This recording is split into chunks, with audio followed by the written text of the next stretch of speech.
Content creator ಅಂದ್ರೆ ಯಾವ ರೀತಿ ಇರಬೇಕು, ಏನನ್ನು ಅವರು ತಿಳ್ಕೊಂಡಿರಬೇಕು ಅಂತ ಒಂದು ಎಕ್ಸಾಂಪಲಿಂದ ತಿಳಿಸ್ಬೇಕಂದ್ರೆ, ಈಗ ATM ಕಾರ್ಡ್ ಇದೆ.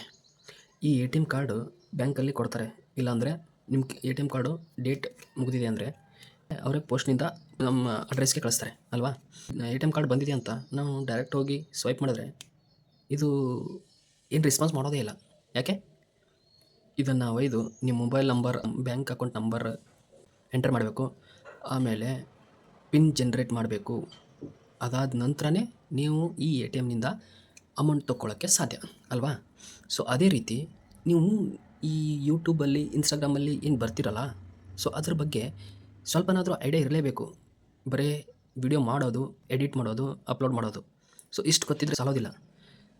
ಒಂದು ಪರ್ಫೆಕ್ಟ್ ಪ್ಲ್ಯಾನ್ ಇರಬೇಕು. ಯಾವ ರೀತಿ ಯೂಟ್ಯೂಬ್, ಇನ್ಸ್ಟಾಗ್ರಾಮ್ ವರ್ಕ್ ಆಗ್ತಿವೆ, ಯಾವ ರೀತಿ ಜನಗಳನ್ನು ಯೂಟ್ಯೂಬರ್ಸು, ಇನ್ಸ್ಟಾಗ್ರಾಮ್ದವರು ಪ್ರಮೋಟ್ ಮಾಡ್ತಾಯಿದ್ದಾರೆ ವಿಡಿಯೋಗಳನ್ನು, ಯಾವ ರೀತಿ ಕಂಟೆಂಟ್ ಇದೆ ಅಂತ ನೋಡ್ತಾ ಇದ್ದಾರೆ ಅಂದರೆ ಅವರು ಈಗ AI ಟೆಕ್ನಾಲಜಿಯನ್ನು ಯೂಸ್ ಮಾಡ್ತಾಯಿದ್ದಾರೆ.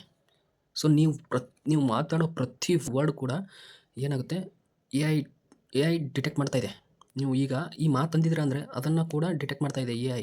ಸೊ ಅಷ್ಟು ಇಂಪ್ರೂವ್ಮೆಂಟ್ ಆಗಿದೆ. ಅದಕ್ಕಾಗಿ ಯಾವುದೋ ಒಂದು ಕಾರಣಕ್ಕೆ ಯೂಟ್ಯೂಬಿಂದ ಚಾನಲ್ಗಳೇ ಡಿಲೀಟ್ ಆಗ್ತಾ ಇದ್ದಾವೆ. ಯಾವುದೇ ಸಿಲ್ಲಿ ರೀಸನ್, ಅದು ಯಾವ ರೀಸನ್ ಅಂತಲೂ ಗೊತ್ತಾಗ್ತಾ ಇಲ್ಲ. ಸೊ ಹಾಗಾಗಿ ಇನ್ಮೇಲೆ ನೀವು ಯೂಟ್ಯೂಬಲ್ಲಿ ಗ್ರೋತ್ ಪಡಿಬೇಕು ಅಂದರೆ ತುಂಬ ಎಫರ್ಟ್ ಹಾಕಲೇಬೇಕು. ಎಫರ್ಟ್ ಹಾಕದೆ ನೀವು ಏನೋ ವಿಡಿಯೋ ಅಪ್ಲೋಡ್ ಮಾಡ್ತೀನಿ, ವ್ಯೂಸ್ ಬರುತ್ತೆ ಅಂತ ಕಾಯ್ಕೋತ ಕುಂತ್ರೆ ಖಂಡಿತವಾಗಿ ಅದು ನಡೆಯೋದಿಲ್ಲ. ನೀವು ಪಕ್ಕಾ ಪ್ರೀ ಪ್ಲ್ಯಾನ್ ಮಾಡದೆ ಯಾವುದೋ ಒಂದು ವಿಡಿಯೋ ನೋಡಿ ಈ ಫೀಲ್ಡಿಗೆ ಬರ್ತಾಯಿದ್ರೆ ಸಾಧ್ಯ ಇಲ್ಲ ಗುರು. ನನಗೂ ಹಾಗಾಗಿದೆ. ನಾನು ಇನ್ನೊಬ್ರು ವಿಡಿಯೋ ನೋಡಿ ಈ ಫೀಲ್ಡಿಗೆ ಬಂದಿದ್ದೀನಿ. ಸೊ 60 ವಿಡಿಯೋ ಅಪ್ಲೋಡ್ ಮಾಡಿದ್ರು ನನಗೆ ಸಬ್ಸ್ಕ್ರೈಬರ್ ಇಲ್ಲ, ವ್ಯೂಸ್ ಇಲ್ಲ. ಸೊ ನಾನು ಈಗ ಕಲಿತಾ ಇದ್ದೀನಿ ಯಾವ ರೀತಿ ನಾವು ಗ್ರೋ ಆಗಬೇಕಂದ್ರೆ ಯಾವ ರೀತಿ ಯೂಟ್ಯೂಬ್ನ ಅಲ್ಗೋರಿದಮನ್ನು ಅಂಡರ್ಸ್ಟ್ಯಾಂಡ್ ಮಾಡ್ಕೋಬೇಕು ಅಂತ.